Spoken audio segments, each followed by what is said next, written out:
बिस्मिल्लाहिर्रहमानिर्रहीम।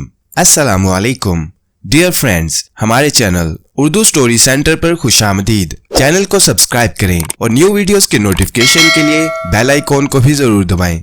सिसकती हुई आसेबी रात का सन्नाटा शिकस्तों नीम पुख्ता कब्रों पर कुड़ियाले नाग की तरह सरसरा रहा था।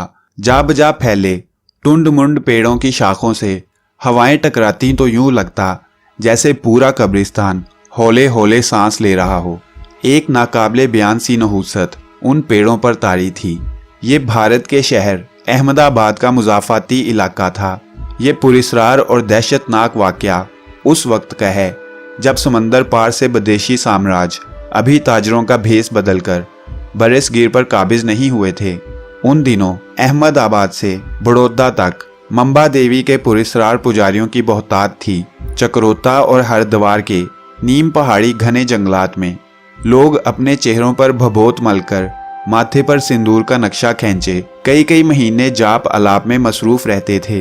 कब्रिस्तान के आसपास मुस्लिम आबादी भी थी।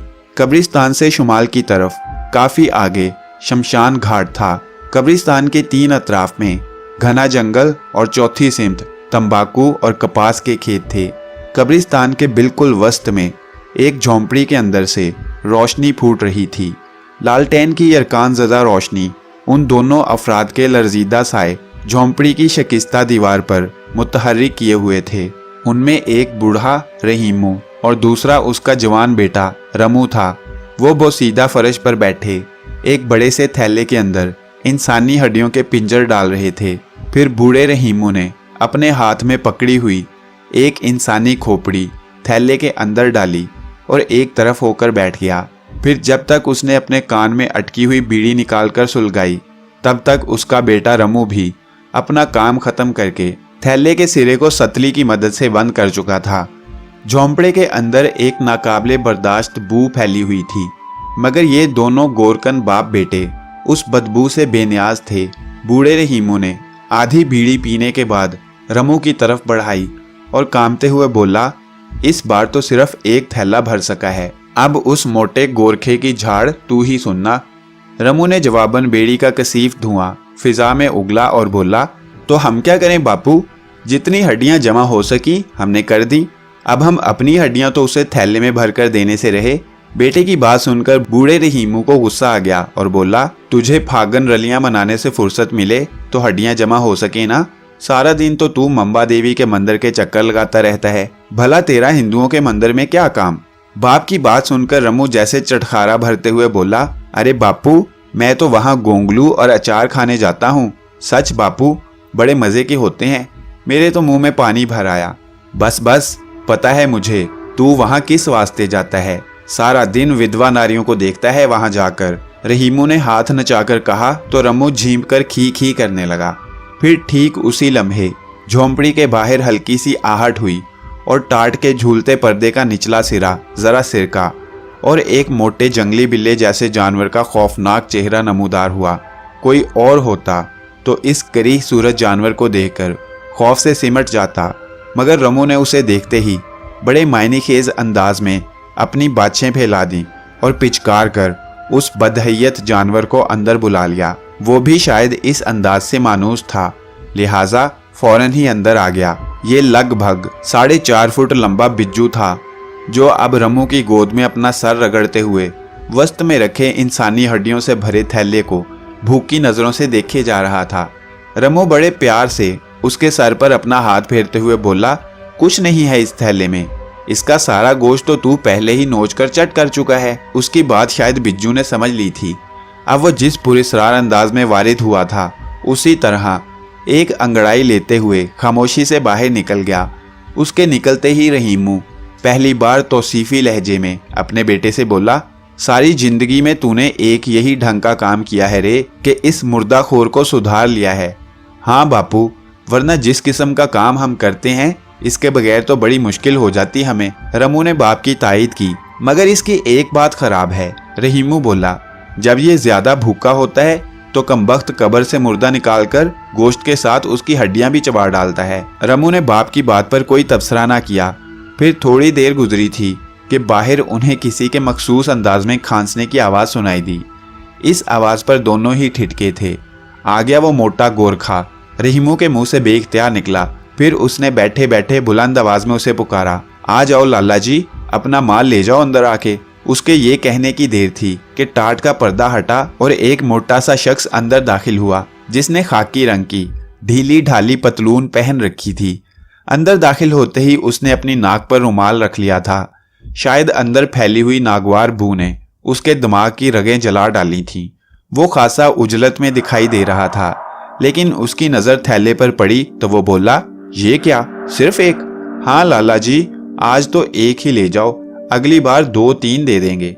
इस बार रमू ने उसकी तरफ देखते हुए कहा।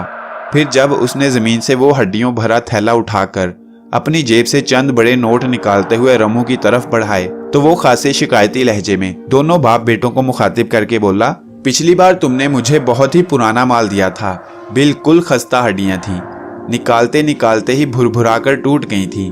उसकी बात सुनकर रहीमू जैसे जान छुड़ाते हुए उससे बोला, लाला जी फिक्र ना करो, इस बार माल ताज़ा है, इसलिए ये शिकायत ना होवेगी।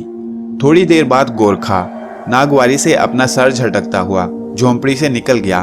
उसके जाते ही दोनों बाप बेटों ने भी सोने की ठानी और वही मैली सी बोसीदा दरी बिछाकर लेट गए। बूढ़े रहीमू का ये जद्दी पुश्ती पेशा था, कब्रें खोदना, लेकिन पिछले कुछ अरसे से उसने अपने इस पेशे को दागदार कर डाला था। कुछ इसलिए भी कि अब इस काम में उसकी गुजर बसर नहीं हो पाती थी। उसकी बीवी एक तवील मर्ज से लड़ती सिसकती बिल आखिर जिंदगी हार बैठी थी। उसके इलाज मुआवजे के लिए रहीमू के पास पैसे ना थे। रमू भी उस वक़्त ना समझ था। जब रहीमू को खुद अपनी बीवी की कब्र खोदना पड़ी तो उसके हाथ जिंदगी में पहली बार कब्र खोदते वक्त कपकपा रहे थे, लेकिन जैसे तैसे उसने अपनी बीवी के लाशे को दफनाया। फिर उन्हीं दिनों जब उसने अपने इस मनहूस पेशा गोरकनी को हमेशा के लिए खैरबाद कहने का इरादा किया तो एक दिन रात को एक मोटा गोरखा उसके पास आया और उसे एक पुरस्कार और घिनौने काम की तरगीब देते हुए बदले में बहुत से रुपयों का लालच दिया। यही नहीं बल्कि उसे काम से पहले ही खासी रकम पेशगी भी थमा दी थी। बस फिर क्या था, रहीमू ने एक बार फिर फावड़ा और कुदाल संभाल लिया था, लेकिन अब वो मुर्दे दफनाने के साथ साथ एक घिनौना काम करने लगा था। वो रात की पूरी सरार तारीकी में कब्रें खोदकर मुर्दों की हड्डियां निकालकर जमा करने लगा। ठीक 7 दिन बाद वो गोरखा आकर उससे इंसानी हड्डियों का थैला ले जाता और एक खासी रकम उसकी झोली में डाल जाता था। रहीमू ने पहले तो यही सोचकर इस घिनौने काम की इब्तिदा की थी कि कुछ रकम जमा करने के बाद वो ये धंधा छोड़ देगा, लेकिन उसे अब इस काम का ऐसा चस्का पड़ा था कि वो उसे तर्क नहीं कर सका, बल्कि अब उसने रफ्ता रफ्ता इस काम में अपने बेटे रमू को भी शामिल कर लिया था। वो गोरखा इन हड्डियों का क्या करता था ये दोनों बाप बेटे नहीं जानते थे। एक बार रमू ने यूं ही मोटे गोरखे से पूछ लिया था कि वो इन इंसानी हड्डियों का क्या करता है, तो जवाबन उसने घूर कर उसे करख्त लहजे में कहा था, बिट्टू अपने काम से काम रख। ताहम फिर उसने मकरूह हंसी के से अंदाज में सरसरी सा बता भी दिया था कि वो इन हड्डियों को डॉक्टरी पढ़ाने वाले कॉलेजों को फरोख्त करता है। शुरू में तो दोनों बाप बेटे खूब माल जमा करके गोरखे के हवाले करते रहे, लेकिन फिर रफ्ता रफ्ता ये माल कुछ नापैद सा होने लगा। जाहिर है रोज तो मुर्दे दफन नहीं होते थे, जो पिछले थे वो ये लोग उधेड़ चुके थे।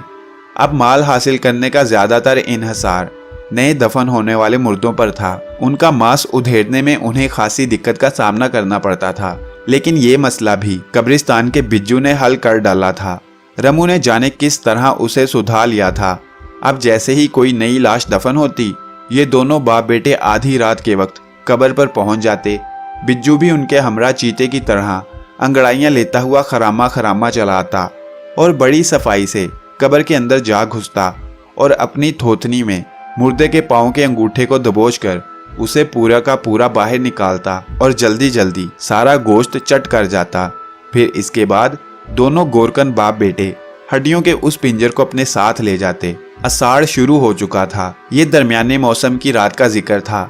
रहीमू और रमू दम बखुद से बैठे पुरहोल सन्नाटे में बीड़ी पी रहे थे कि अचानक झोंपड़ी के बाहर कुछ लोगों के बातें करने की आवाजें उभरी। फिर साथ ही किसी ने जोर से पुकारा, अरे भाई कोई है अंदर, कब्र खुदवानी है, मैयत आई है। ये आवाज सुनकर अंदर बैठे दोनों बाप बेटों के कान खड़े हो गए। फिर रहीमू खांसता हुआ बाहर निकला तो चंद लोगों को बाहर खड़े पाया। उनमें से कुछ लोगों के हाथों में लालटेनें भी थीं। किधर खुदवानी है कब्र? रहीमू ने अपने लहजे में बेजारी समोते हुए कहा।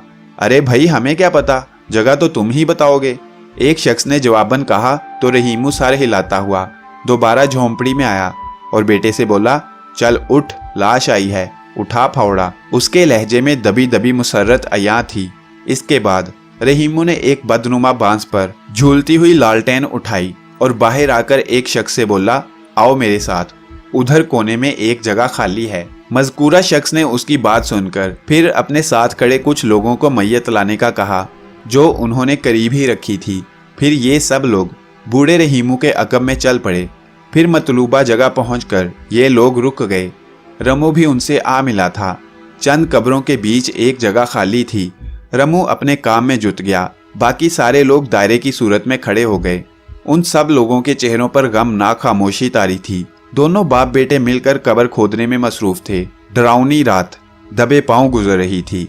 फिजा के होलनाक सन्नाटे में हवाएं बैन करती हुई महसूस हो रही थीं। फिर जब लाश को लहद में उतारा जाने लगा तो वहां मौजूद चंद गमजदा लोग बेख्तियार रो पड़े। उन्हें लाश का आखिरी दीदार कराया जा रहा था। लाश को कब्र में उतारने के बाद सबने मिलकर उस पर मिट्टी डाली और फिर फातिहा वगैरह पढ़कर लौट गए। रहीमू और रमू भी अपना सामान समेटकर झोंपड़ी में आ गए। दोनों ने तेज पत्ती की चाय बनाकर पी। फिर बीड़ी सुलगाकर दम बखुद से बैठ गए। वो शायद अपनी थकान उतारकर खुद को असल काम के लिए दोबारा चाको चौबंद कर रहे थे। इसी असना में टाट का पर्दा हटा और मनहूस शक्ल वाला बिज्जू झूमता हुआ अंदर आकर दोनों बाप बेटों को घूरने लगा। तब रहीमू अपने बेटे से बोला, चल उठ, अपना काम कर, पहले दिन काम निपटाना आसान होता है। रमू ने कोई जवाब ना दिया और खामोशी से थैला संभाले उठ खड़ा हुआ। रहीमू ने खत्म होती बीड़ी के जल्दी जल्दी 2-3 कश भरे और टोटा पांव तले मसलकर बाहर आ गया। रमू भी लालटेन उठाए उसके साथ हो लिया। बिज्जू की आंखों में अजीब पुरस्रार सी चमक उभरी और वो भी जंगली बिल्ले की तरह अंगड़ाई लेकर चल दिया। जरा देर बाद ही ये सब उस ताज़ा कब्र के पास मौजूद थे। बिज्जू ने सबसे पहले अपना काम सरंजाम दिया। जरा देर बाद ही वो लाश को अंगूठे से अपने पाँव में दबाए कब्र से बाहर खींच लाया। रहीमू और रमू ने जल्दी जल्दी लाश का कफन खोला। वो लाश किसी औरत की थी। उसका चेहरा साफ दिखाई दे रहा था। रमू की जैसे ही औरत के चेहरे पर नजर पड़ी, उसका दिल बुरी तरह धड़कने लगा। वो चेहरा ही ऐसा था, इंतहाई हसीन और खूबसूरत, जरा हाथ लगे तो मैला हो जाए, ऐसा हसीन चेहरा उसने आज तक नहीं देखा था। वो जरा देर तक बड़ी महवियत से उसका चेहरा तकने लगा। बेइख्तियार उसका जी चाहने लगा, काश ये जिंदा होती। फिर उसे उसकी मौत का बेहद दुख होने लगा। ऐसे क्या देख रहा है? क्या शादी करेगा इससे? उतार इसका कफन। मान उसकी समात से बाप की आवाज टकराई और वो जरा चौंका। फिर उसने कपकपाते हाथों से लाश से कफन उतार दिया। ऐसे में रमू के हाथ जब उस औरत की लाश से टकराए तो उसका वजूद गर्म महसूस हुआ। आज से पहले कभी किसी लाश के वजूद में ऐसी गर्मी का एहसास ना हुआ था। उसने जब भी किसी लाश को छुआ था वो बर्फ की तरह सर्द और अकड़ी होती थी। वो यकदम उठ खड़ा हुआ और बाप से बोला, बापू ये जिंदा है। उसकी बात सुनकर रहीमू बेटे की तरफ घूर कर कदरे सख्त लहजे में बोला, ये क्या बकवास कर रहा है तू? हट, मैं देखता हूँ। ये कहते हुए रहीमू ने लाश के सीने पर हाथ रखा, फिर कान लगाए, दिल की धड़कनें सुनने की कोशिशें की, मगर वहां उसे सांसों का जीरो बम महसूस ना हुआ। इसके बाद उसने लाश की एक आंख खोलकर पुतली में झांका और खड़ा हो गया। पागल हो गया है तू, ये मुर्दा है। मगर रमू ने भी अपनी तसल्ली करना जरूरी समझा। अब उसे भी लाश में जिंदगी की जरा भी रिमक महसूस ना हुई। रात दबे पांव गुजर रही थी और आसमान पर पूरा चांद भी जोबन पर था। रमू भी अब सीधा खड़ा हनूज महवियत के आलम में लाश को तके जा रहा था। फिर जैसे ही बिज्जू ने लाश पर झपटना चाहा, रमू ने उसे एक जोरदार लात रसीद कर दी। बिज्जू बिलबिलाता हुआ दूर जा पड़ा। करीब खड़ा रहीमू बेटे की इस अजीब हरकत पर चौंक सा गया और रमू से दुरुस्त लहजे में बोला, अरे क्या करता है? क्यों बिज्जू को मारता है? नोचने देना इसे गोश्त। नहीं बापू, मैं इस लाश के साथ ऐसा नहीं होने दूंगा, रमू ने अजीब से स्पॉट लहजे में कहा। और रहीमू को ऐसा महसूस होने लगा जैसे उसका बेटा पागल हो गया हो। वो इस बार हैरत से उसकी तरफ देखकर बोला, ये क्या कह रहा है तू? मैं सच कह रहा हूँ बापू, बस मेरा जी नहीं चाह रहा ऐसी सुंदर और खूबसूरत औरत की लाश की बेहुरमती करने को। मैं इसे दोबारा कफन में लपेटकर कब्र में उतारूंगा। रमू ने कहा तो रहीमू झिझक कर बोला, तुझे क्या हो गया है रे? क्या तू इस लाश पर आशिक हो गया है? तू कुछ भी समझ ले बापू, मगर मैं इस लाश के साथ ऐसा नहीं होने दूंगा। रमू ने अटल लहजे में कहा। वो अब अजीब अंदाज में हाँपने लगा था। रहीमू को अपने बेटे पर पागल होने का शुबा होने लगा। उसने लालटेन उठाकर उसे रमू के चेहरे के जरा करीब किया तो वहां उसे अजीब दीवानगी के तासुरात नजर आए। एक लम्हे को उसका बाप भी अपने बेटे की इस अजीबोगरीब कैफियत पर डर सा गया। ताहम वो एक गहरी सांस खारिज करके चुप हो गया। उधर वो बिज्जू रमू की लात खाकर एक तरफ को दुबक गया था और अपनी चमकदार आंखों से रमू की तरफ गुस्से से देख रहा था। रमू ने उस लाश को दोबारा जैसे तैसे कफन में लपेटा और फिर कब्र में उसे दोबारा दफना दिया। इसके बाद उसने करीब खड़े बिज्जू को पकड़ा और बाप के साथ वापस झोंपड़ी में आ गया। सबसे पहले उसने बिज्जू को एक कोने में रस्सी की मदद से चारपाई के पाए से बांध दिया। रहीमू बड़े गौर और खामोशी से बेटे की हरकत देखे जा रहा था। रमू चुपचाप सा था। इसके बाद वो सोने के लिए जमीन पर लेट गया। आंखें बंद करने के बावजूद रमू की नजरों से एक सानिये के लिए भी उस औरत की लाश का खूबसूरत चेहरा महव नहीं हुआ था। रात दबे पांव गुजर रही थी। जाने किस पहर रमू की आंख लग गई, लेकिन फिर अचानक उसकी आंख खुल गई। सबब वो दिलदोज चीख थी जिसने रमू को जगा दिया था। उसे यूं लगा जैसे उसका दिल जोर जोर से धड़क रहा हो। चीख कब्रिस्तान के मशरकी हिस्से से आती महसूस हुई थी। अगले ही लम्हे दोबारा वही लर्जा खेज चीख उभरी थी जिसने बिल आखिर उठने पर मजबूर कर दिया था। उसने पहले अतराफ का जायजा लिया तो बुरी तरह चौंक गया। वहां ना उसका बाप रहीमू था और ना ही बिज्जू, जिसे उसने चारपाई के एक पाए के साथ बांध दिया था। दोनों को गायब पाकर रमू जरा ठिठका और फिर झोंपड़ी से निकलकर दीवानावार चीख की सिमत दौड़ा। रात की तारीकी ने चारों तरफ एक हू का आलम तारी कर रखा था। रमू का दिल सीने में जोर जोर से धड़क रहा था, यूं जैसे पिंजर तोड़कर बाहर आ गिरेगा। ऊपर आसमान के कहीं कोने में चांद की मध्यम रोशनी में वो इर्द गिर्द फैली बदहैयत कब्रों के दरमियान बने टेढ़े मेढ़े कच्चे रास्ते पर तकरीबन दौड़ा चला जा रहा था। फिर वो मतलूबा जगह पर पहुंचकर बुरी तरह ठिठका। उसके कदम मशीनी अंदाज में जामिद हो चुके थे, मगर उसका पूरा वजूद सरतापा कपकपा रहा था। चेहरे पर दहशत सिमट आई थी। आंखें फटी की फटी रह गई थीं। सामने एक दिलदोज और हौलनाक मंजर मौजूद था। वो मंजर ही ऐसा था, किसी जी होश के होश गुम कर देने वाला। उस औरत की कब्र उधड़ी पड़ी थी। ये उस खूबसूरत औरत की कब्र थी जिसकी लाश की बेहुरमती करने से रमू ने अपने बाप को सख्ती से मना कर दिया था। बिज्जू और बाप को झोंपड़ी से गायब पाकर रमू के दिल में पहला ख्याल यही उभरा था कि उसके बाप ने उसके सोते ही बिज्जू को लेकर अपना काम शुरू कर दिया होगा। मगर यहाँ का तो मंजर ही कुछ और था। कब्र से उस हसीन औरत की लाश निकाली जा चुकी थी, जो पास ही बेसुध अंदाज में चारों शाने चित मगर सही सालम पड़ी थी। सफेद बेदाग कफन उसके हसीन चेहरे से ही नहीं बल्कि जिस्म से भी काफी सरक गया था। आंखें बंद थीं, मगर ज्यादा करीह अंगेज और दिल दहला देने वाला मंजर एक और था। उस लाश के जरा परे रमू का पालतू बिज्जू मिट्टी में पड़े बेजान जिस्म को बुरी तरह उधेड़ रहा था, और ये बेजान लाशा रमू के बाप रहीमू का था। रमू के वहमो गुमान में भी ना था कि उसका पालतू बिज्जू उसके बाप की ऐसी हालत भी कर सकता है। बिज्जू की आंखें तारीकी में तेज वाट के दो बल्बों की तरह रोशन थीं। ऐसे में उसका लंबूतरा चेहरा और भी डरावना महसूस हो रहा था। रमू इस मंजर से खौफजदा होकर वापसी की सिमत दौड़ा और बिल आखिर अपनी झोंपड़ी में आकर दम लिया। वो फूली हुई सांसों को हमवार करने की गर्ज से लंबे लंबे सांस लेने लगा। अचानक ही बाहर आसमान पर बादलों की खौफनाक गिड़गिड़ाहट गूंजी और आन की आन में मूसलाधार बारिश शुरू हो गई। साथ ही रह रहकर बिजली भी कड़कने लगी। तेज सराटेदार हवाओं का जोर भी बतदरीज बढ़ने लगा था। टाट का पर्दा तेज हवाओं के बाइस टूटकर अंदर बोसीदा फर्श पर आ पड़ा। ये पहला मौका था कि रमू को बुरी तरह एक अनजाने खौफ ने जकड़ लिया था। अपने बापू की अंदोहनाक मौत और उसकी लाश को बिज्जू की खुराक बनने का दुख भी जाने किधर दब गया था। अपने बापू के इबरतनाक अंजाम के बारे में सोचने समझने की सलाहियत अनका होती जा रही थी। बाहर बदरूहों की तरह चीखती चिल्लाती हवाओं ने जाने क्यों उसके हवास मख्तल कर दिए थे। वो किसी अनजाने और नाकाबिले बयान खौफ के जेरे असर कपकपा रहा था।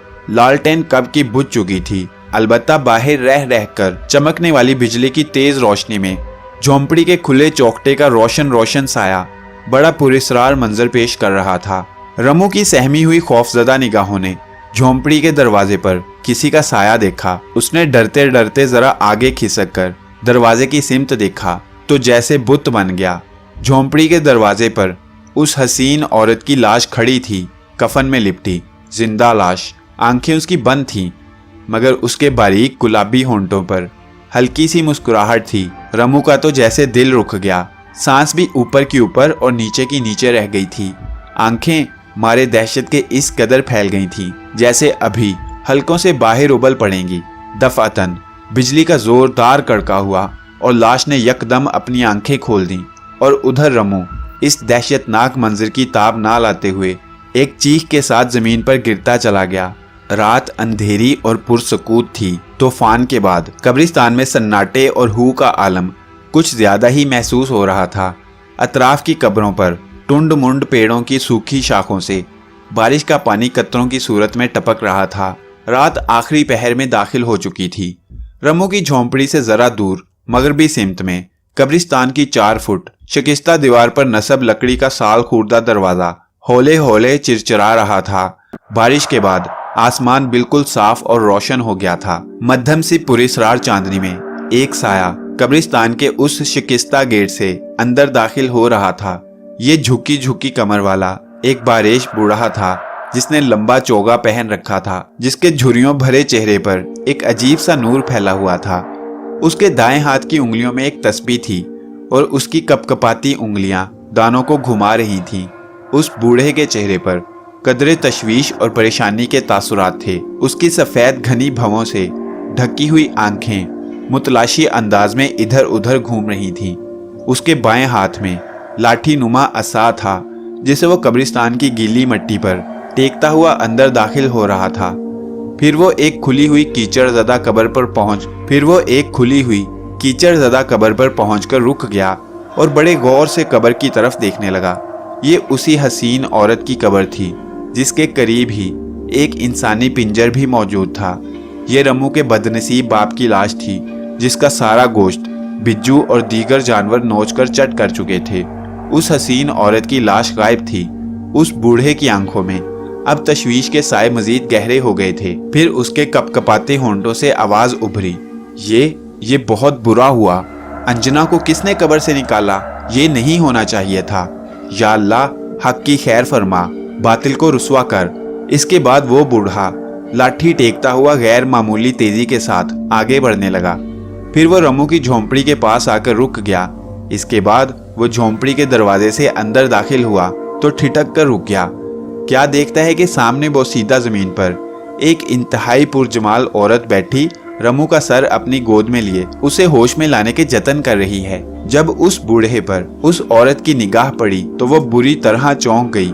अंजना, ये शख्स मासूम है, छोड़ दे इसे और चली जा यहाँ से।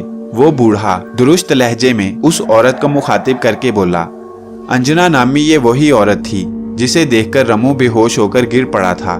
बूढ़े की बात पर अंजना के सुर्खो सफेद और हसीन चेहरे पर पहले बरहमी फिर यकलख्त मायनी खेज तासुरात उभरे और फिर उसने आहिस्तगी के साथ पहले अपनी गोद से रमू का सर जमीन पर रखा और उठ खड़ी हुई। अब उसके दिलकश बदन पर कफन की बजाय जरक बरक लिबास नजर आ रहा था। वो खासी सरोकद और दिलनशी खदोखाल की औरत थी। वो अब बूढ़े की तरफ नागिन जैसी आंखों से घूरती हुई बोली, तुम हार गए हो आली शाह। बेहतर यही है कि खामोशी के साथ चले जाओ। तुम्हारा हमारा कोई झगड़ा नहीं है, हरगिज नहीं।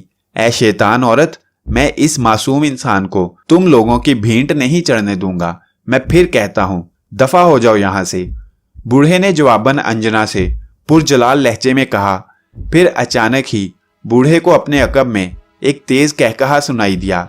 वो जल्दी से अपने अकब में घूमा तो चौंक गया। झोंपड़ी के दरवाजे पर एक दराज कद और स्याह शख्स मौजूद था। उसने गेरुए रंग का लिबास ज़ेबे-तन कर रखा था। उसके स्याह माथे पर त्रिशूल का तिलक था। उसकी गोल गोल कदरे उबलती हुई आंखों में शैतानी चमक और काले बदहैयत होंठों पर मकरूह मुस्कुराहट फैली हुई थी। वो कहकहा उसने ही लगाया था। उसने खुरखुराते लहजे में बूढ़े को मुखातिब करके कहा, आली शाह, अपनी शिकस्त तस्लीम कर लो। तुम्हारी लाख कोशिशों के बावजूद अंजना को अब आत्मा शक्ति हासिल हो चुकी है। तू अब उसका कुछ नहीं बिगाड़ सकता। चला जा खामोशी से। शैतान की रस्सी खुदा दराज जरूर करता है मगर छोड़ता नहीं है। तुम लोगों का अंजाम भी अब करीब ही है। आली शाह नामी उस बुजुर्ग ने पुजारी को घूरते हुए कहा और फिर अपना असा संभालता वहां से चला गया। उसके जाते ही पुजारी और अंजना ने एक दूसरे की तरफ मायनी खेज नजरों से देखा और उनके चेहरों पर अजीब सी शैतानी मुस्कुराहट रक्सा हो गई थी। तब वो पुजारी अंजना से बोला, तुम्हें नए जीवन के मिलने की बधाई हो अंजना। अब तुम्हारा काम आसान हो जाएगा। हाँ मम्मा पुजारी, ये सब तुम्हारी कोशिशों के कारण हुआ है। तुमने मुझ जैसी अदना दासी का बड़ा भला किया है।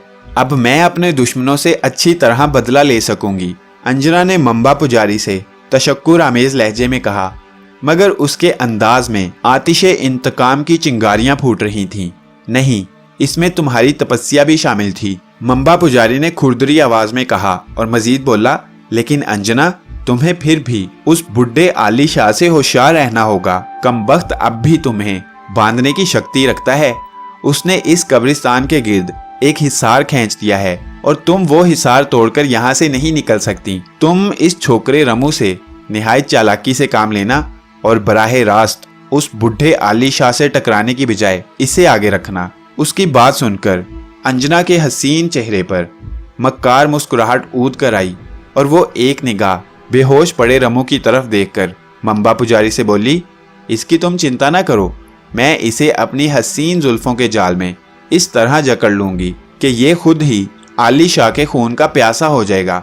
तुम अभी जाओ, कहीं इसे हम पर शक ना हो जाए और मैं इसे होश में लाने के बाद काम पर लगाऊंगी। अंजना की बात सुनकर मम्बा पुजारी अपने मोटे काले होंठों पर मकरूह मुस्कुराहट बिखेरता हुआ वहां से चला गया।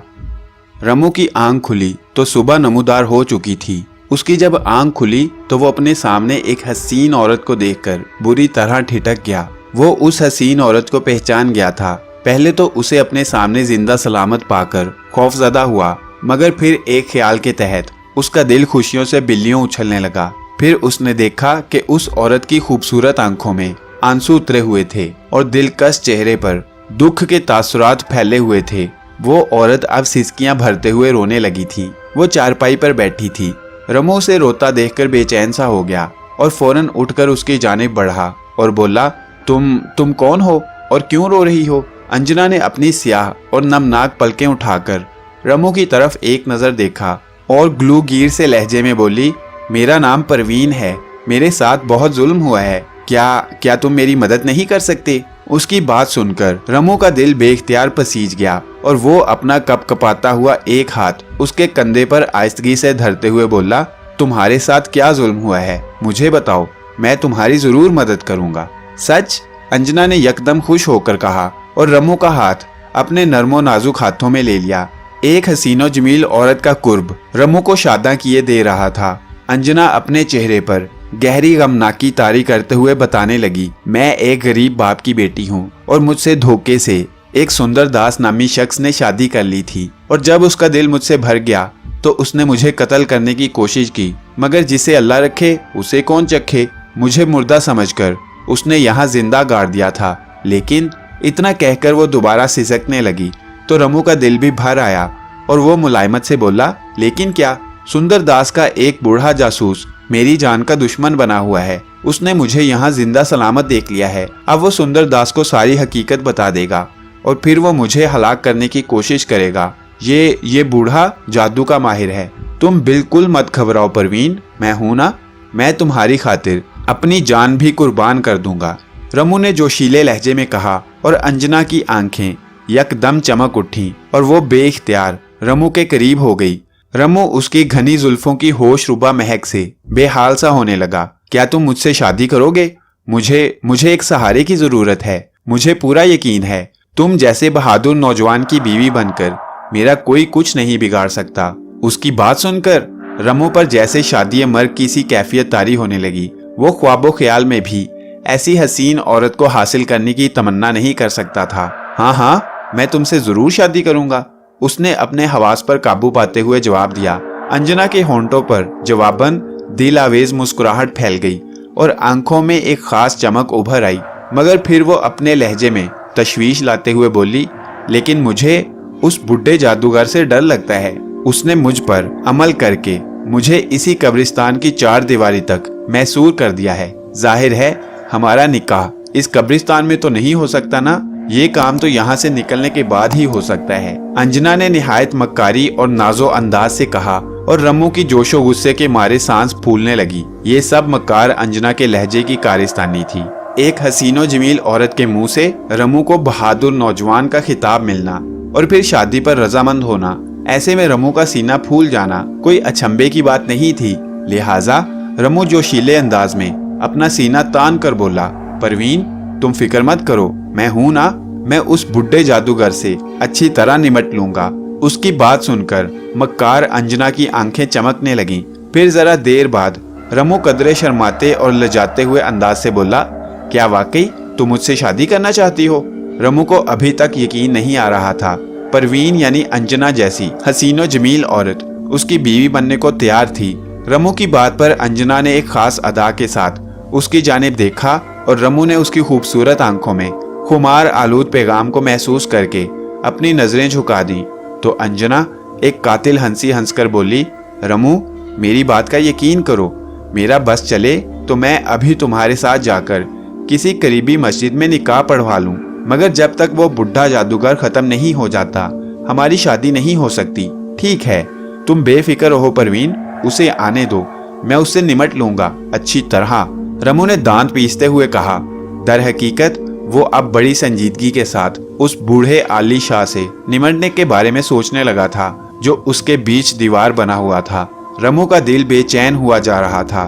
उसने कुछ सोचते हुए अंजना से कहा, परवीन हो सकता है उस बुढ़े ने तुम्हें यूं ही डराया हो, आओ मेरे साथ, हम अभी यहाँ से निकल चलते हैं। अंजना ने एक नजर उसकी जानिब देखा।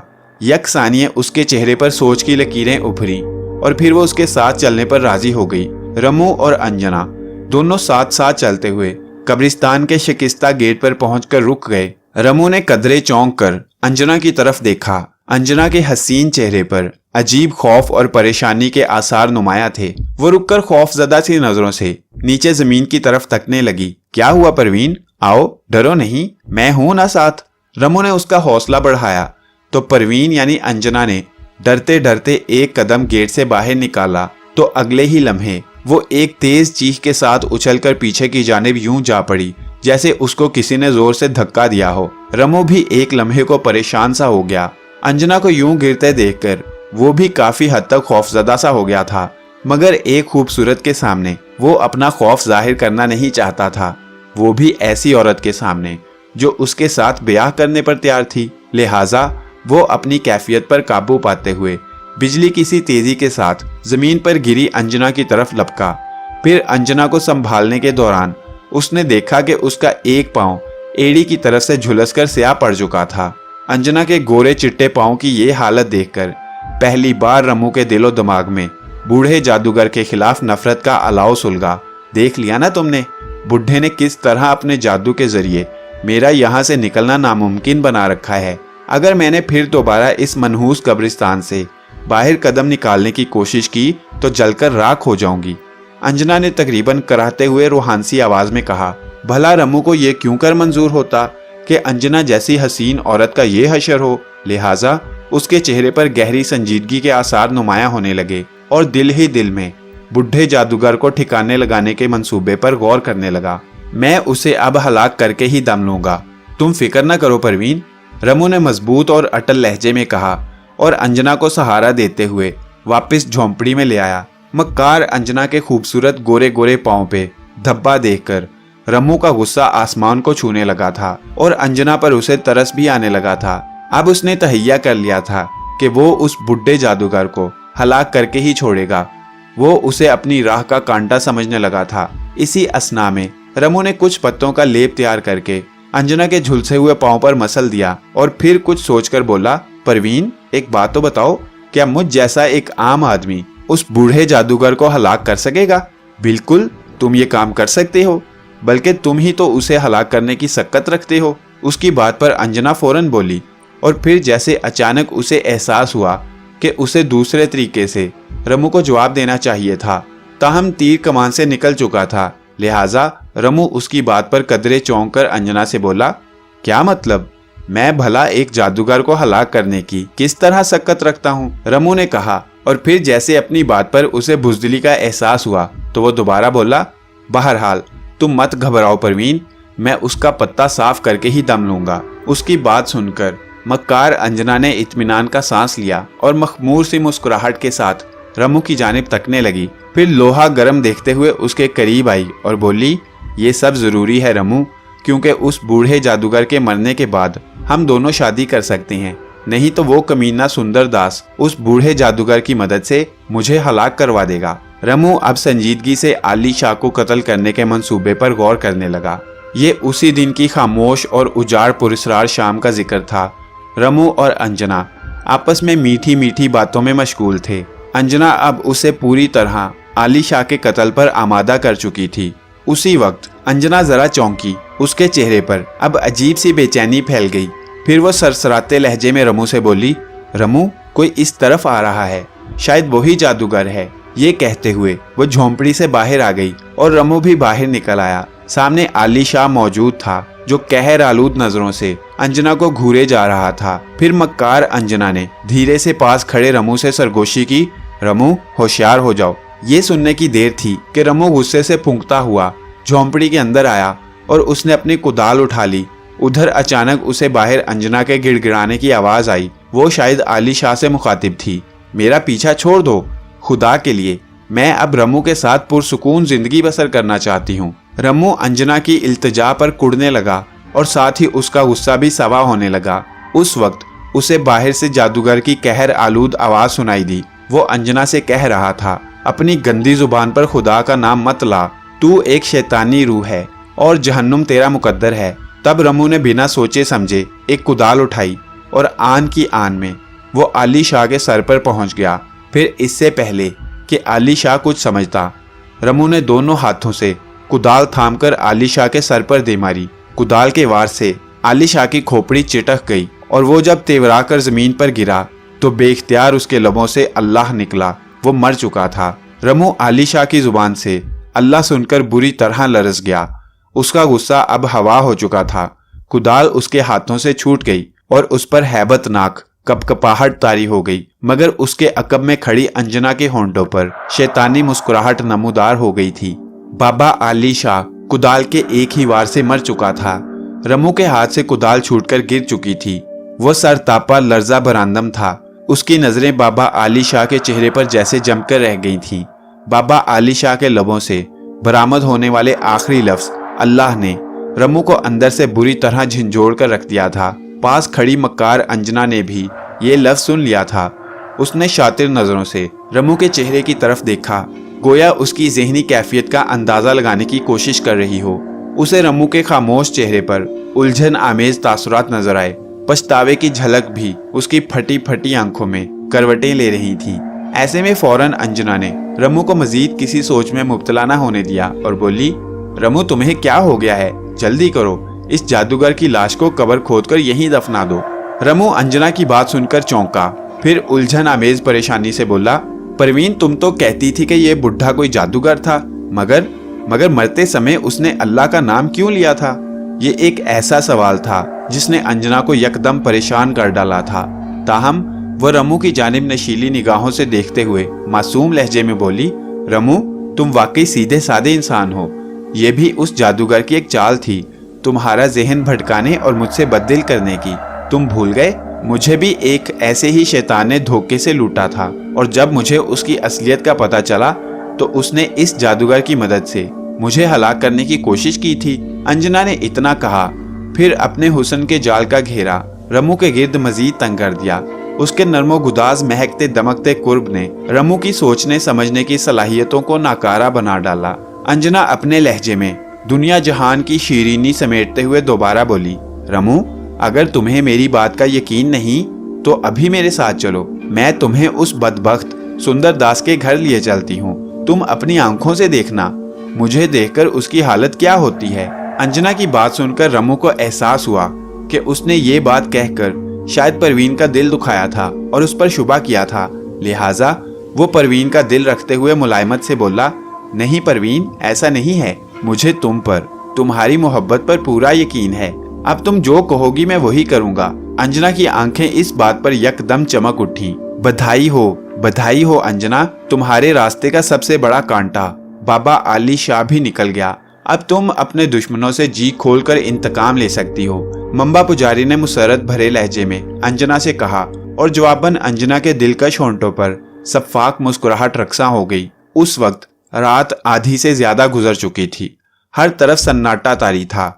झोंपड़ी के एक कोने में चारपाई पर पड़ा रमू खराटे ले रहा था और अंजना दरवाजे के पास मंबा पुजारी के सामने खड़ी थी। वो बोली, हाँ मंबा, अब सुंदर दास और उसकी चहीती शकुंतला मेरे इंतकाम से नहीं बच सकते। मैं तो सबसे पहले उसके बच्चे राजू का कलेजा खाऊंगी उन दोनों की नजरों के सामने, फिर मैं उन्हें सिसका कर मारूंगी। ये कहते हुए अंजना का हसीन चेहरा भयानक होता चला गया और उसकी बाछों से दो नोकीले लंबे लंबे दांत नजर आने लगे।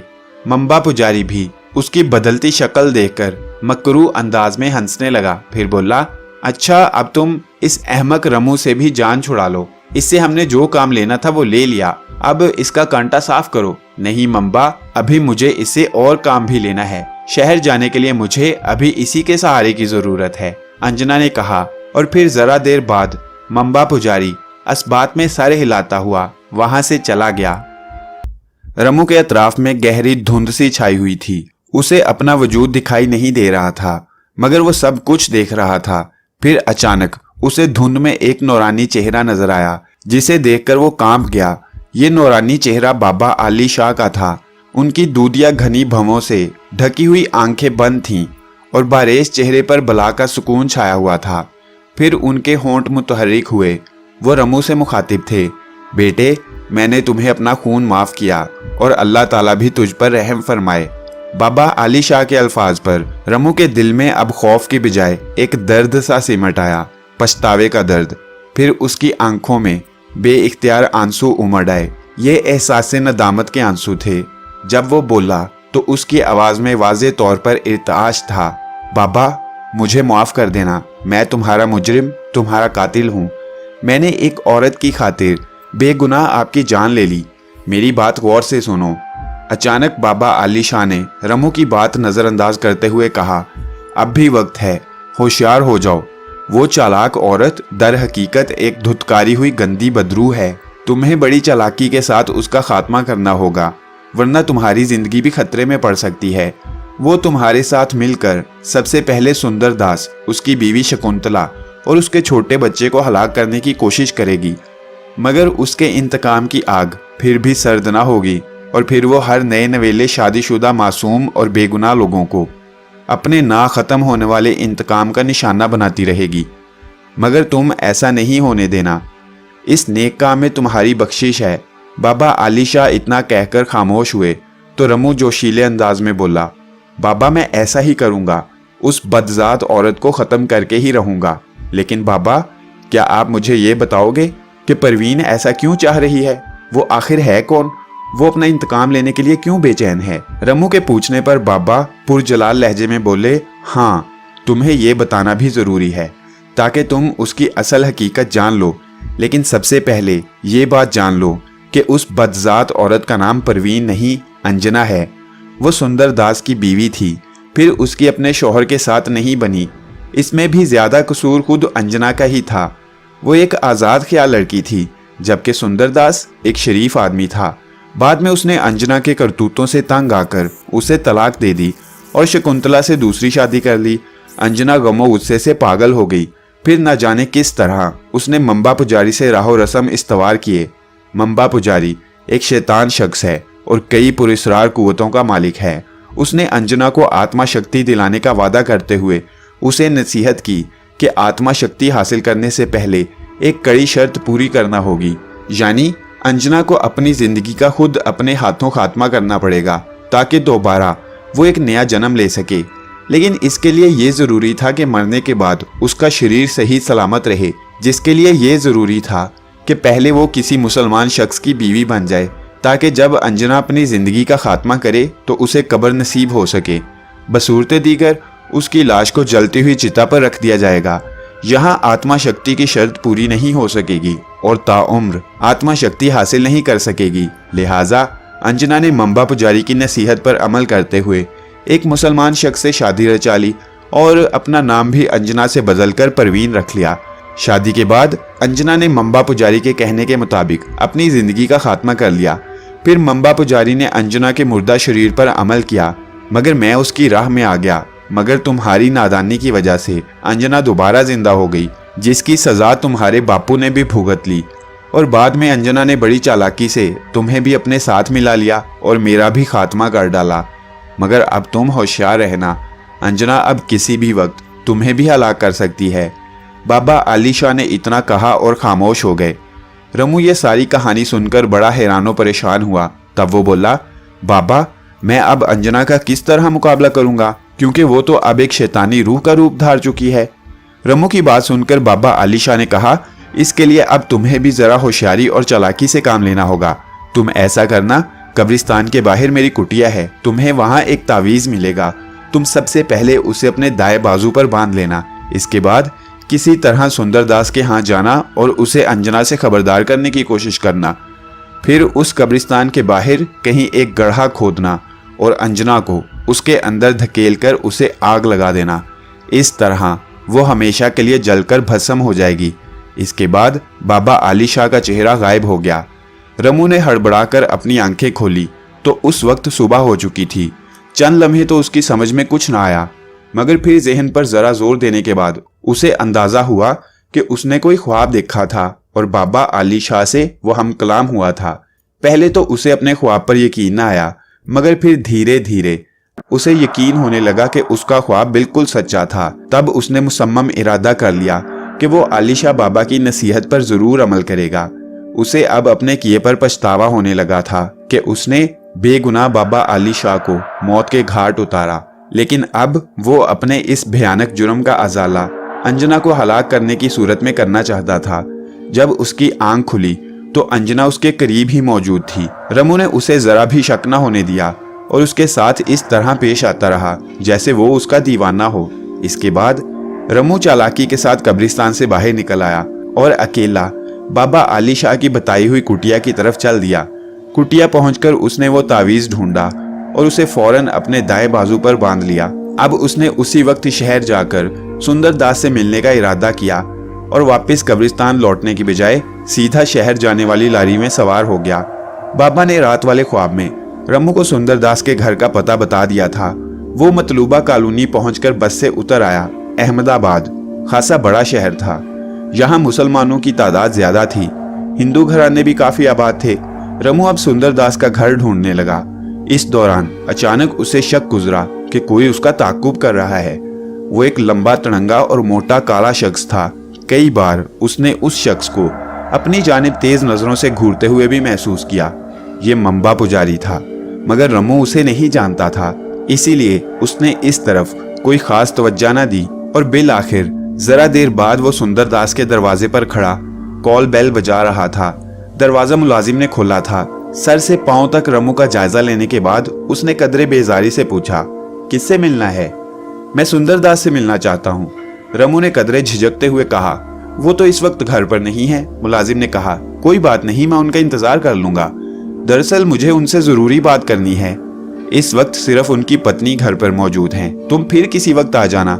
मुलाजिम ने बेजारी से कहा और वापस मुड़ने लगा तो रमू ने उसे रोका। मुझे उनकी पत्नी से मिलवा दो। उसकी बात सुनकर मुलाजिम ने एक बार फिर रुककर रमू का गहरी नजरों से जायजा लिया और फिर चुभती हुई आवाज में बोला, अरे बाबा, तुम्हें साहिब से बात करनी है, उनके आने का इंतजार करो, अब जाओ यहाँ से। रमू को उसके अंदाजे तखातुब पर गुस्सा तो बहुत आया, मगर वो जब्त करते हुए स्पॉट लहजे में दोबारा बोला, देखो, मुझे जो जरूरी बात तुम्हारे साहिब से करनी है वही उनकी पत्नी से भी करना चाहता हूँ। ये बहुत जरूरी है, वरना बात की जिम्मेदारी तुम पर आयद हो सकती है। अभी रमू ने इतना ही कहा था कि अंदर से एक नुस्वानी आवाज उभरी, नारो कौन है बाहर? बीबी जी कोई गरीब सा आदमी है, कह रहा है मुझे साहिब से बहुत जरूरी काम है। मुझे तो कोई भिखारी दिखाई देता है। नारो नामी उस मुलाजिम ने रमू को चुभती नजरों से देखते हुए कहा तो रमू का एक बार फिर खून खौलने लगा। लेकिन इससे पहले कि रमू उस मुलाजिम को आड़े हाथों लेता, अंदर से वही नुस्वानी आवाज उभरी। उसने नारो को डांटा, बुरी बात नारो, इस तरह नहीं कहते, हटो मैं देखती हूँ। और तब नारो के अकब में एक दुबली पतली सुंदर सी औरत दिखाई दी, दूध की तरह सफेद रंगत और माथे पर बिंदिया। उसने हल्के गैरवे रंग की साड़ी बड़े सलीके से बांध रखी थी। उसकी गोद में एक छोटा प्यारा सा बच्चा भी था। रमू ने उसे सलाम किया, फिर बोला, मुझे श्री सुंदर दास से बहुत जरूरी बात करनी थी। क्या आप उनकी पत्नी हैं? हाँ मैं उनकी पत्नी हूँ, कहो क्या बात करनी है? उस औरत ने जवाब देते हुए पूछा। रमू अंदाजा लगा चुका था कि यही औरत शकुंतला है जिससे सुंदर दास ने दूसरी शादी की थी। उसकी समझ में नहीं आ रहा था कि वो उससे किस तरह बात शुरू करे, और वो भी दरवाजे पर मौजूद खड़े खड़े। ताहम उसकी कैफियत का अंदाजा लगाते हुए शकुंतला ने रमू को अंदर बुला लिया और खुद दूसरे कमरे में चली गई। रमू मुलाजिम के साथ चलता हुआ ड्राइंग रूम में आ गया। सुंदर दास का घर काफी बड़ा और खूबसूरत था। हर चीज सलीके से सजाई गई थी। रमू एक सोफे पर कदरे सुकड़ सिमट कर बैठ गया। कुछ देर बाद शकुंतला दोबारा आई। उसने अब एक फूलदार चादर ओढ़ रखी थी। वो एक सोफे पर बैठ गई और रमू की तरफ तकने लगी। रमू ने जरा गला साफ किया, फिर बोला, मेरा नाम रमू है। मैं दरअसल आप लोगों को होशियार करने आया था। कोई आप लोगों की जान का दुश्मन है और वो। रमू ने इतना ही कहा था कि पास खड़ा नारो उसे घूरते हुए शकुंतला से बोला, बीबी साहिबा, मुझे तो ये कोई बहरूपिया लगे है। आपने ख्वामख्वाह ही इसे अंदर बुला लिया। तुम खामोश रहो नारो। शकुंतला ने एक बार फिर नारो को झिड़का। वो खिलाफे तवक्को एक समझदार और नडर खातून थी, लेकिन इसके बावजूद उसके हसीन चेहरे पर रमू की बात से परेशानी झलकने लगी। ताहम उसने पूछा, खुलकर बात करो, तुम क्या कहना चाहते हो? और तुम हमें किससे और क्यों खबरदार करना चाहते हो? तुम्हें किसने यहाँ भेजा है? शकुंतला के मुंह से सवालात की यलगार ने रमू को एक लम्हे के लिए बदहवास सा कर दिया, मगर अगले ही लम्हे वो जरा संभला और फिर थोड़ी देर कुछ सोचने के बाद बिल आखिर उसने अपनी सारी राम कथा शकुंतला के गोश गुजार कर डाली। हस्बे तवक्को वहां मौजूद नारों को रमू की इस राम कहानी पर जरा यकीन नहीं आया, लेकिन शकुंतला के चेहरे से यकदम खौफ और परेशानी के मिले जुले तासुरात उभर आए। नारो रमू के बारे में फिर कोई गुस्ताखाना सा तबसरा करना चाहता था, लेकिन हिम्मत न कर सका, कहीं दोबारा मालकिन की डांट ना पड़ जाए। शकुंतला के चेहरे से जाहिर हो रहा था कि उसने रमू की कहानी को झुटलाया नहीं है, और काफी देर तक गुमसुम बैठी रही। करीब खड़ा नारो बुरे बुरे मुंह बनाकर रमू की तरफ घूरे जा रहा था। उसका बस नहीं चल रहा था कि वो रमू को यहाँ से चलता कर दे। इसी असना में घर की कॉल बेल गुनगुना उठी। लो साहिब भी आ गए, अच्छा ही हुआ, नारो मायनी खेज लहजे में बोला और दरवाजे की तरफ लपका। वो खासा सर चढ़ा और मुंह फट वाक्य हुआ था। रमू ने अंदाजा लगा लिया कि सर चढ़ाने में घर के मालिक सुंदर दास का ही हाथ होगा। थोड़ी देर बाद जब नारो के साथ एक पैंट शर्ट में मलबूस खूबरू शख्स अंदर दाखिल हुआ तो वो रमू को ऐसी नजरों से घूरने लगा जैसे उसे खा ही जाएगा। रमू को अंदाजा हो गया कि नारो ने ही उसके कान भरे होंगे। कौन हो तुम और यहाँ किस लिए आए हो? उसने दुरुस्त लहजे में पूछा। इस दौरान शकुंतला और रमू भी खड़े हो चुके थे। रमू बेचारा सुंदर दास के इस रवैये पर बौखला सा गया। मैं वो उसके लबों से इतना ही निकला था कि सुंदर दास करख्त लहजे में उसकी बात काट कर बोला, ए मिस्टर, मैं तुम जैसे उचक्कों से अच्छी तरह वाकिफ हूँ। अब यहाँ से चलते फिरते नजर आओ। सुंदर दास की बात सुनकर शकुंतला ने अपने शोहर सुंदर दास से कुछ कहना चाहा, मगर सुंदर दास ने अपने हाथ के इशारे से उसे भी खामोश रहने को कहा। रमू का काम पूरा हो चुका था। वो वहां से निकल आया। वो मुतमईन था कि उसने सुंदर दास की पत्नी शकुंतला को सूरत हाल से खबरदार कर दिया था, और वो यकीनन बाद में अपने पति को भी आराम से कायल कर लेगी। अंजना, मैंने खुद अपनी आंखों से रमू को सुंदर दास के घर जाते हुए देखा है। मंबा पुजारी ने सामने मुस्तरिब खड़ी अंजना से कहा। उसके लहजे में परेशानी का अंसर गालिब था। समझ में नहीं आ रहा, आखिर रमू यूं अचानक सुंदर दास के घर क्यों जा पहुंचा? उसे तो उसका घर भी नहीं मालूम था। अंजना ने भी परेशान होकर कहा। उसकी बात सुनकर मंबा पुजारी ने कदरे तवक्कुफ के बाद पुरख्याल अंदाज में कहा, मुझे तो लगता है रमू को किसी ने बहकाया है। लेकिन मंबा, क्या तुम इस बात का खोज नहीं लगा सकते कि रमू सुंदरदास के पास किस लिए गया था? अंजना ने पूछा। इसमें अब क्या शक रह जाता है? सीधी सी बात है, रमू सुंदरदास के परिवार को तुमसे खबरदार करने ही गया होगा। तुम ऐसा करो, चालाकी से पहले रमू से पूछने की कोशिश करना कि वो आज सारा दिन कहाँ गायब रहा है। अगर वो झूठ बोले तो समझ जाना वो तुम्हारी असल हकीकत से वाकिफ हो चुका है। तब फिर उसके साथ सख्ती से निमट लेंगे, बाद में वो खुद ही उगल देगा। मंबा पुजारी ने अंजना को समझाते हुए कहा और जवाबन अंजना पुरख्याल अंदाज में सर को असबाती जुम्बिश देने लगी। उसकी बड़ी बड़ी आंखों में शोले से रक्सा होने लगे थे।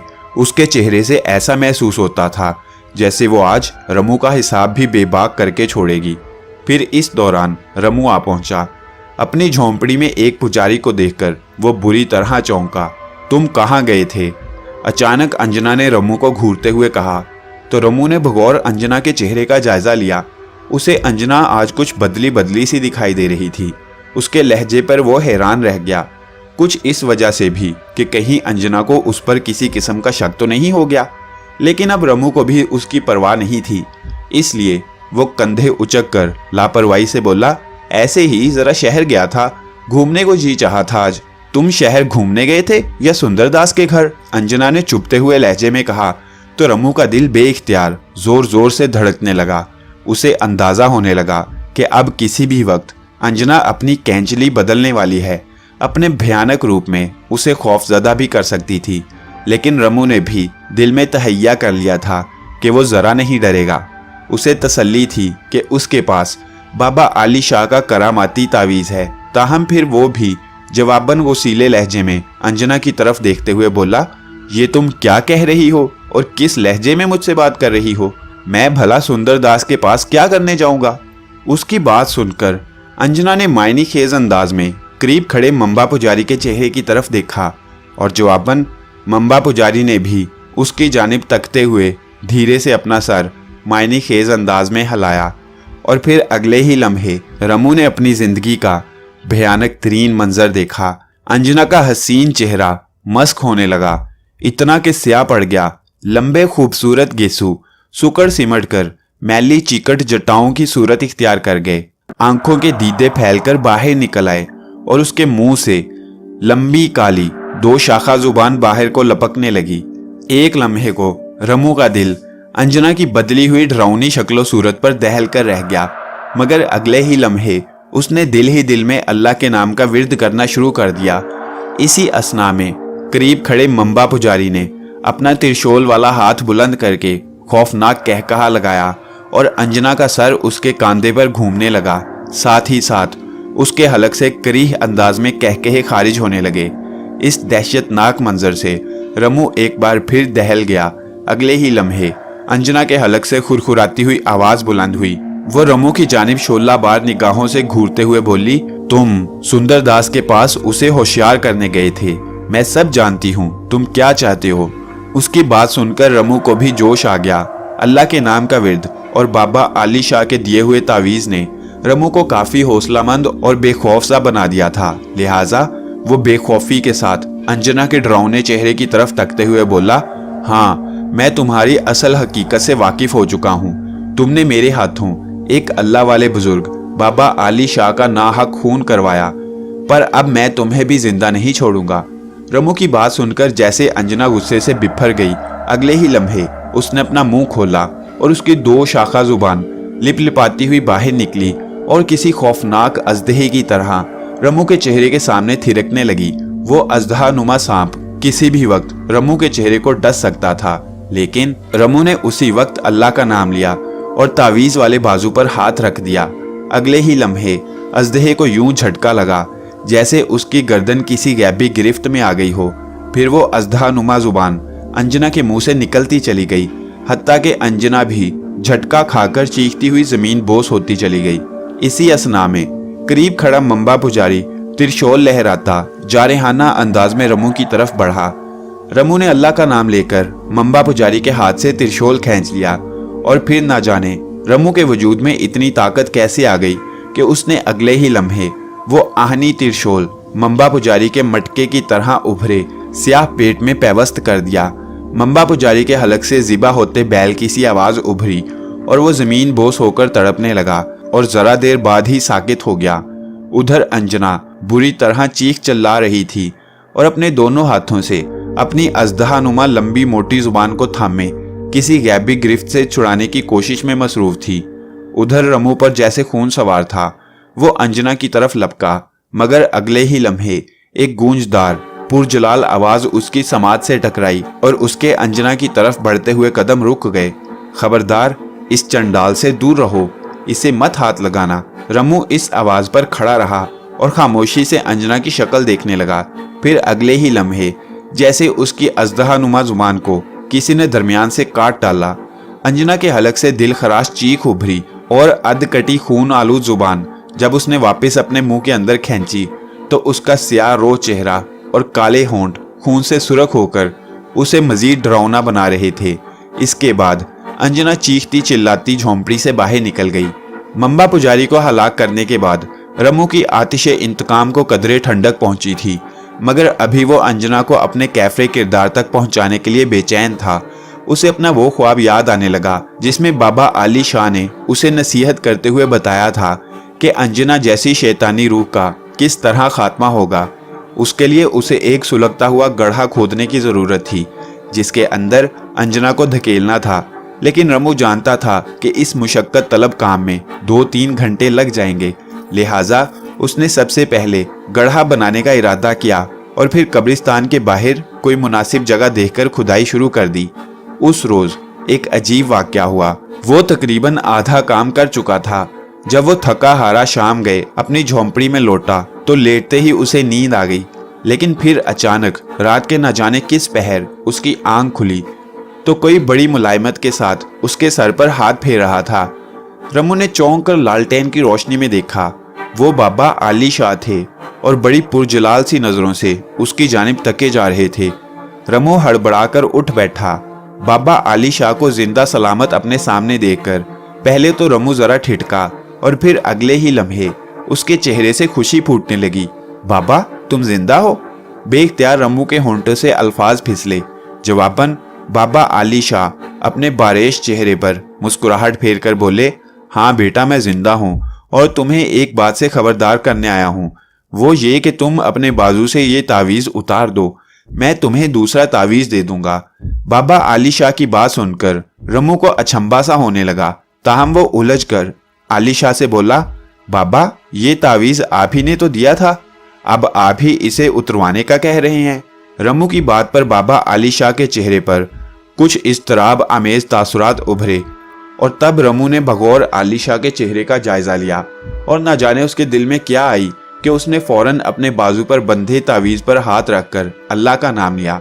फिर अगले ही लम्हे एक अजीब वाक़या ज़हूर पजीर हुआ। बाबा आली शाह के हलक से अचानक एक गैर इंसानी चीख बुलंद हुई और वो रमू के करीब से इस तरह दूर होकर परे जा गिरा जैसे किसी ने उसे पकड़कर परे उछाल दिया हो। इसके बाद रमू ने एक और हैरतनाक मंजर देखा। आनन फानन बाबा आली शाह की हैयत मजमुई तब्दील होने लगी और अगले ही लम्हे अब वहां मक्कार अंजना खड़ी थी। रमू समझ गया कि ये मक्कार अंजना ही थी जो बाबा आली शाह का रूप धार कर धोखे से उसके बाजू से तावीज़ उतरवाना चाहती थी। असली रूप में आते ही अंजना अब गायब हो चुकी थी। रमू ने दिल ही दिल में अल्लाह का शुक्र अदा किया कि वो इस शैतानी रूह की चाल में नहीं आया था। उसे अच्छी तरह इस बात का अंदाज़ा था कि जब तक बाबा आली शाह का ये तावीज़ उसके पास है वो शैतानी रूह अंजना उसका कुछ नहीं बिगाड़ सकती। रमू अपना काम मुकम्मल कर चुका था, अब उसे अंजना की तलाश थी। फिर अचानक उसके जहन में एक ख्याल बिजली की सी तेज़ी के साथ कौंधा और ये सोचकर उसे बुरी तरह पछतावा सा होने लगा कि वो बाबा आली शाह की हदायत के मुताबिक सुंदरदास और उसके ख़ानदान को अंजना की शैतानी रूह से खबरदार करने गया था। उसे दोबारा उन लोगों की खबरगिरी करनी चाहिए थी क्योंकि सुंदरदास ने रमू को बहरूपिया जानकर धुतकार दिया था। यकीनन वो अंजना के शैतानी जाल में फंस सकता था। ये सोचते ही रमू का दिल बेकरार सा हो गया और उसकी नज़रों के सामने सुंदरदास की मासूम पत्नी शकुंतला और उसका नन्हा गोल मटोल सा प्यारा बच्चा घूम गया। बस फिर क्या था, रमू ने उसी वक्त लारी पकड़ी और शहर आ गया। शदीद गर्मियों का मौसम था। रमू ने जैसे ही लारी से उतरकर धनराज कॉलोनी का रुख किया। अचानक ही चंद डंडा बरदार खाकी निक्कर पहने 2 पुलिस वालों ने उसे पकड़ लिया। रमू बेचारा इस आफत पर परेशान सा हो गया और वो अरे अरे करता ही रह गया। मगर वो दोनों पुलिस वाले उसे थाने ले गए और थानेदार के सामने पेश कर दिया। थानेदार का नाम इंस्पेक्टर गोविंद राज था। वो एक 35-40 साल तजर्बाकार इंस्पेक्टर था। उसकी रंगत गोरी थी और वो दरमियाने कद का शख्स था। तुम्हारा नाम रमू है? उसने अपनी कुर्सी से खड़े होते हुए हाथ में अपने पकड़े रोल का इशारा रमू की तरफ करके कदरे दुरुस्त लहजे में पूछा। हाँ लेकिन मुझे किस जुर्म में यहाँ लाया गया है? रमू ने चिल्लाकर कहा। तो इंस्पेक्टर गोविंद राम स्याह रोल को अपने बाएं हाथ की हथेली पर मारते हुए बोला, श्री सुंदरदास की पत्नी शकुंतला के कत्ल के जुर्म में। रमू उसकी बात सुनकर धक से रह गया। ये आप क्या कह रहे हैं इंस्पेक्टर साहिब? बेइख्तियार रमू के होंठों से अल्फाज फिसले। एक लम्हे को तो उसे अपनी समात पर यकीन न आया। लेकिन मैंने ये कत्ल नहीं किया, बल्कि मैं तो खुद उन्हें खबरदार करने आया था। बहुत चालाक मुजरिम दिखाई पड़ते हो तुम। इंस्पेक्टर गोविंद राम रमू की बात पर उसे खोजती नजरों से घूरते हुए बोला। उसके होंठों पर मुस्कुराहट ऊद कर आई थी। फिर वो इस्तेहज़ाइया अंदाज में दोबारा बोला, किसी को कत्ल करने से पहले बहुत अच्छा ग्राउंड बनाते हो। जरा उस बदरूह के बारे में मुझे भी वो कहानी सुनाओ जो तुमने सुंदरदास और उनकी स्वर्गवासी पत्नी शकुंतला को सुनाई थी। इंस्पेक्टर गोविंद राम के अंदाजे गुफ्तगू ने रमू को परेशान सा करके रख दिया था। दर हकीकत उसे मासूम शकुंतला की मौत का बेहद दुख हो रहा था। वो समझ गया था ये उसी अंजना की शैतानी रूह की कारिस्तानी थी, लेकिन इस वक्त उल्टी आंतें गले आ पड़ी थीं। इससे वो जल्द छुटकारा पाना चाहता था। लिहाजा बोला, इंस्पेक्टर साहिब मेरी बात पर यकीन करें, अंजना एक बदरूह है। वो सुंदरदास के पूरे परिवार से इंतकाम लेना चाहती है, लेकिन मेरे पास उस बदरूह को हलाक करने की ताकत मौजूद है। इसलिए आप बजाय मुझे गिरफ्तार करने के सुंदरदास और उनके बच्चे की जानें बचाने की फिक्र करें। रमू इतना कहकर खामोश हुआ और इंस्पेक्टर बगौर रमू के चेहरे की तरफ देखते हुए जहरखुंद लहजे में बोला, ओ, एक ऐसी आत्मा को तुम हलाक करोगे जो पहले ही से शरीर छोड़ चुकी है? ये क्यों नहीं कहते कि यहाँ से आजाद होकर तुम अब सुंदरदास और उसके बच्चे को कत्ल करना चाहते हो? रमू ने जवाबन कुछ कहने के लिए अपना मुंह खोला ही था कि इंस्पेक्टर गोविंद राम ने अपने हाथ में पकड़ा हुआ रोल जोर से टेबल पर मारते हुए कहा, बंद करो अपनी बकवास और मुझे साफ साफ बताओ तुम्हारी सुंदरदास से क्या दुश्मनी है और तुमने उसकी पत्नी का खून क्यों किया? इंस्पेक्टर के गरजदार लहजे ने रमू को अजीब मखमसे में डाल दिया।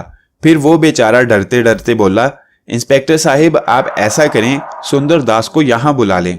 उसने ही तो सबसे पहले तुम्हारे खिलाफ पर्चा कटवाया है। तुमने उनकी पत्नी को तो पूरा पूरा बेवकूफ बना लिया था, मगर सुंदरदास को तो तुम पर उसी दिन से शक हो गया था कि तुम वहां किसी और ही मकसद के लिए आए थे।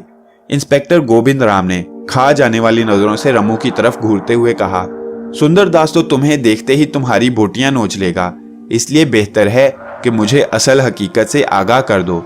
इंस्पेक्टर ने रमू पर जाल फेंकने की कोशिश की, लेकिन रमू बेचारा क्या करता, वो तो बेगुनाह था। वो खामोश रहा, मगर इंस्पेक्टर गोविंद राम उसकी खामोशी का कुछ और मतलब समझा और जरा देर बाद दांत पीसते हुए बोला, तुम ऐसे जुबान नहीं खोलोगे, तुम्हें ड्राइंग रूम की सैर करानी पड़ेगी। ये कहते हुए इंस्पेक्टर गोविंद राम ने करीब खड़े उन दोनों कांस्टेबलों से तोहक्कमाना लहजे में कहा, इसे ले जाओ, बंद कर दो। रात को इसे तेज सिंह के हवाले करना पड़ेगा। उस पहाड़ के सामने तो बड़े बड़े सुरमाओं का सुरमा बन जाया करता है। ये सुनते ही उन दोनों ने हैरानो परेशान खड़े रमू को दबोच लिया और वो बेचारा अपनी बेगुनाही में चीखता चिल्लाता रह गया, लेकिन उसकी किसी ने ना सुनी। इसके बाद रमू को लॉकर में डाल दिया गया। बेचारा रमू जब चीख चीख कर थक गया तो नाचार ने ढाल होकर हवालात की सीलन ज़दा दीवार से टेक लगाकर फर्श पर बैठ गया। उसे खुद से ज्यादा सुंदरदास और उसके मासूम बच्चे की जानों की फिक्र थी। वो दिल ही दिल में खुदा से दुआएं मांग रहा था कि काश सुंदरदास को अकल आ जाए और उस पर शक करने की बजाय उसे आज़ाद कर दे, ताकि वो जल्द अज जल्द अंजना का खात्मा कर सके। रमू की दुआ शायद कबूल हो गई थी।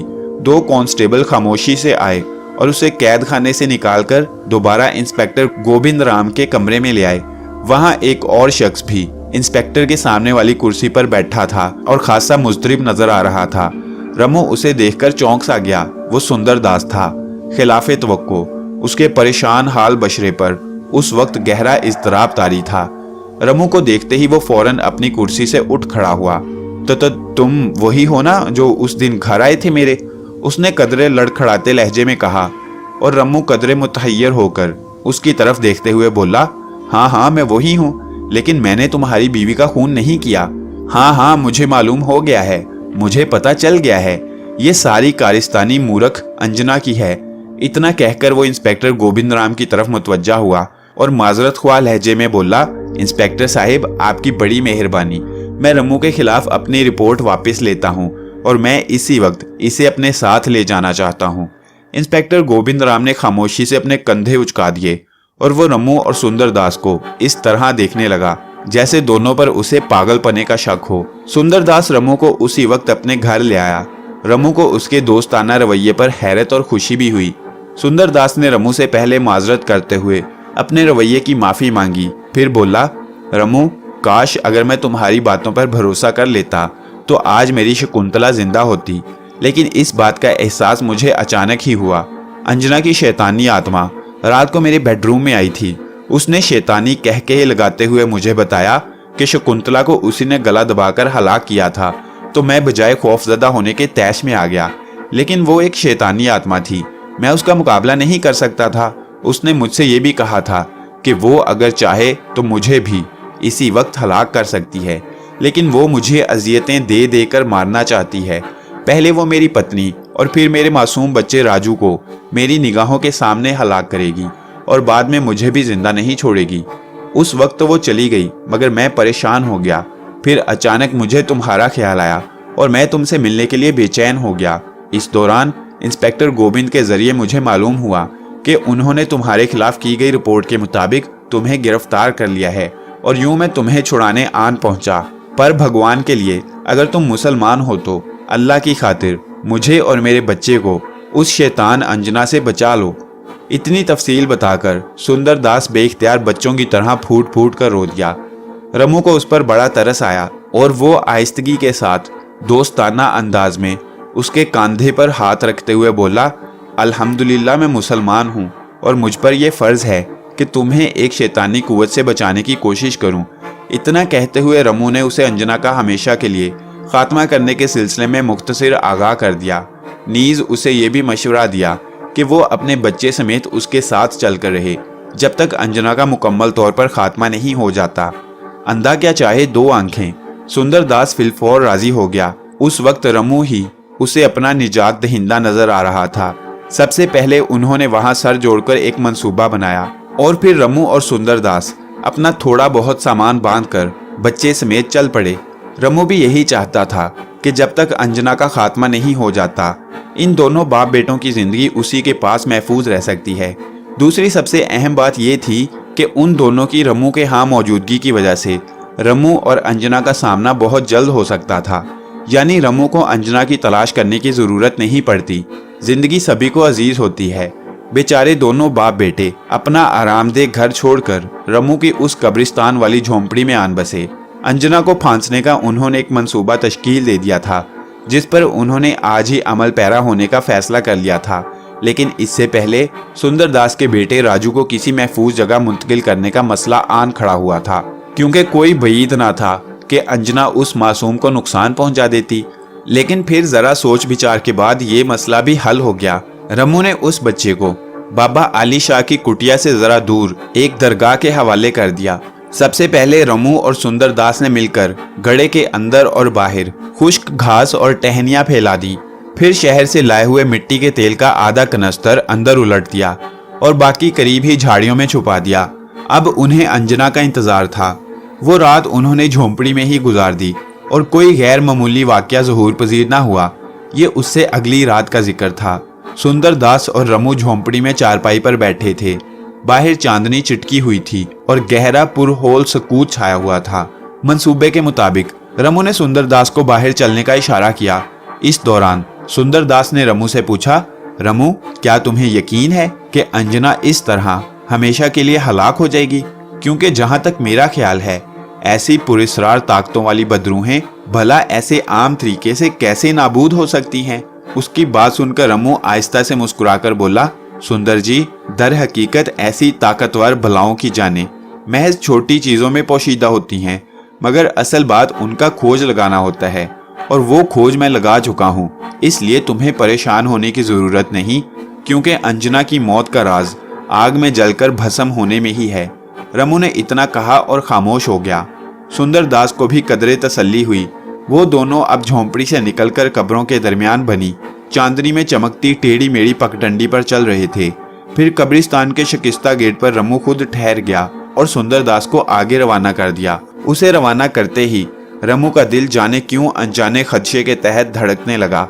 उसे इस बात का बखूबी एहसास था कि सुंदर दास इस वक्त चारे की सी हैसियत रखता था। अचानक रमू को एक तेज और गैर इंसानी चीख सुनाई दी। उसका दिल या कबारगी धड़का।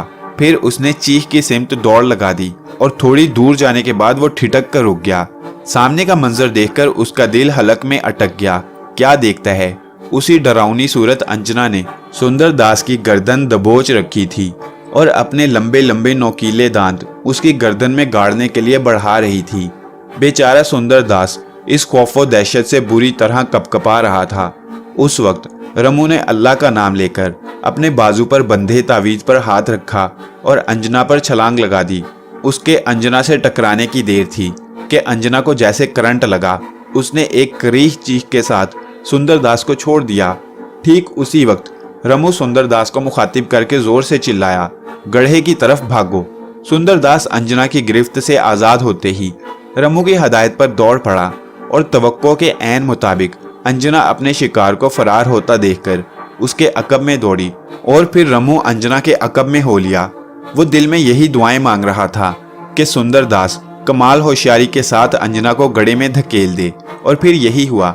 जैसे सुंदर दास को अंदाजा हुआ कि वो अब गड्ढे के करीब पहुंच चुका है, तो उसने उसके ऊपर छलांग लगा दी।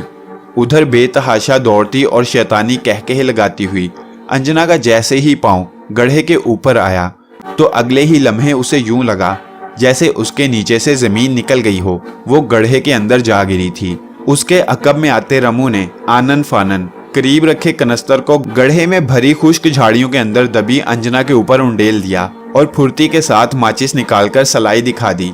आन की आन में खुश्क झाड़ियों ने आग पकड़ ली और अंजना की दर्दनाक चीखों से पूरा जंगल गूंजने लगा। आग तेजी के साथ बुलंद होती जा रही थी। शोले थे कि आन की आन में आसमान से बातें करने लगे। सुंदर दास और रमू दम बखुद भड़कते हुए शोलों पर निगाह गाड़े हुए थे। रफ्ता रफ्ता अंजना की चीखें आनी बंद हो गईं और फिजा में एक अजीब चरान सी फैल गई। फिर इसके बाद आग ठंडी पड़ने लगी। अंजना जलकर भस्म हो चुकी थी। रमू ने अल्लाह का शुक्र अदा किया। उसका ज़मीर अब मुतमईन था, क्योंकि उसने एक इंसान को एक मूजी बला से हमेशा के लिए छुटकारा दिला दिया था। ये कहानी अभी जारी है।